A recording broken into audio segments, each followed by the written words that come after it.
In 2021, Emmanuel Macron announced that L'École Nationale d'Administration, or l'ENA for short, was going to be permanently disbanded. Emmanuel Macron rend ses arbitrages cet après-midi. Il doit annoncer la suppression de l'ENA, l'École Nationale d'Administration. At the time, l'ENA was arguably the most prestigious school in France, producing presidents, prime ministers, and countless members of parliament.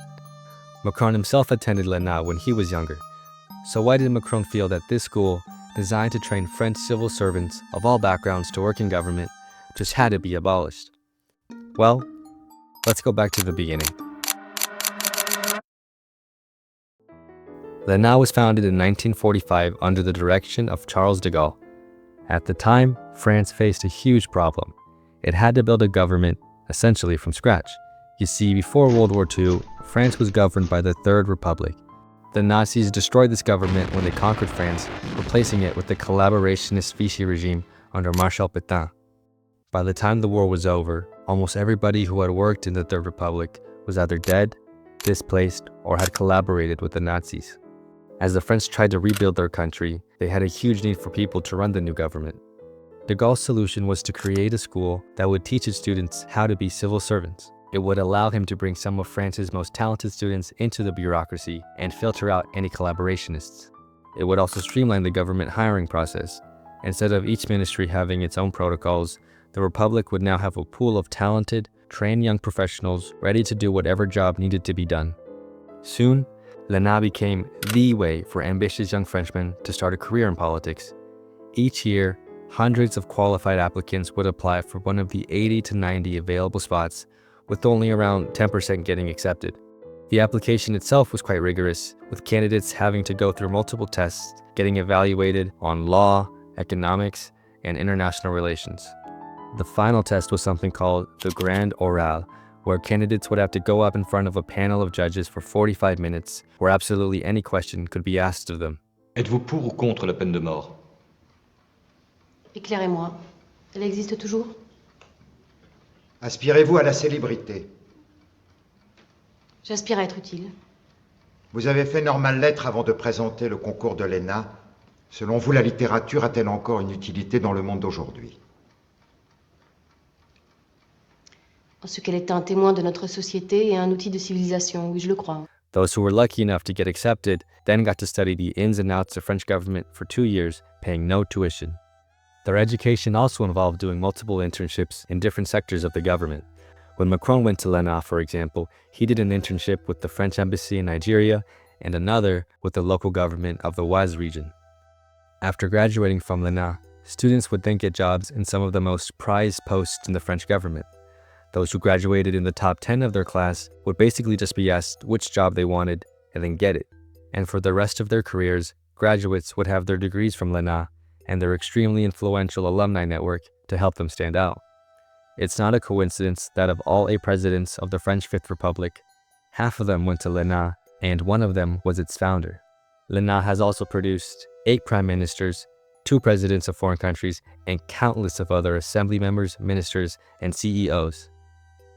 Obviously, it didn't take long for l'ENA to become a symbol of French elitism. Regarder les photos de classe de l'ENA, c'est voyager dans les allées du pouvoir.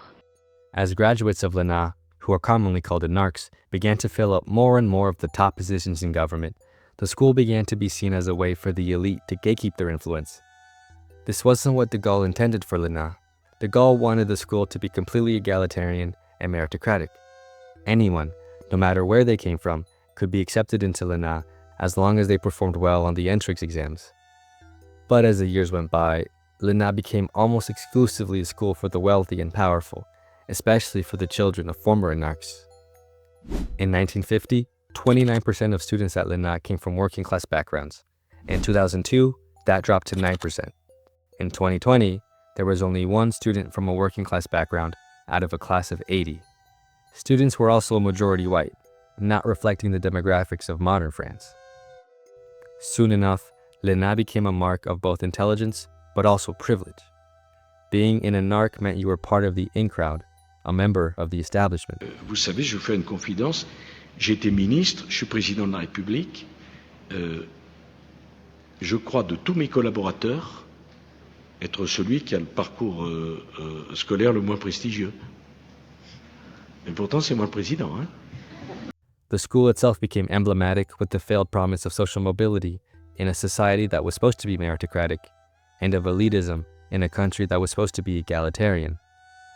For Emmanuel Macron, who was already seen as a friend of the elite, being an anarch was actually somewhat of a liability when running for president. This may have been when he first thought of the idea of disbanding the school. But Macron first publicly began talking about disbanding l'ENA in 2019 in the wake of the grassroots anti-elitist Gilets jaunes protests. As part of his efforts to combat elitism in French society, Macron announced that he would abolish the school in April of 2019. Je pense que pour faire la réforme que j'évoquais, il faut supprimer entre autres l'ENA. Finally, in December of 2021, Macron pulled the plug and l'ENA was formally disbanded as an institution. But Macron replaced l'ENA with a new school, l'Institut National du Service Public, or l'INSP. Et sans attendre, on se rend tout de suite à l'INSP, le nouvel institut du service public en lieu et place de l'ENA à Strasbourg. This school is located on the exact same campus as l'ENA, but it is supposed to be an entirely new institution. While l'ENA was intended to train the future administrators of France, l'INSP also focuses on continuing the education of those already in the civil service. The academic programs at l'INSP also have a greater emphasis on technical knowledge and practical management, rather than classics and theory. The l'INSP selection process is also supposed to be more diverse and inclusive. So will l'INSP be more egalitarian than l'ENA? And will this help solve the problem with social mobility in France? For now, only time will tell, but this may be a step in the right direction.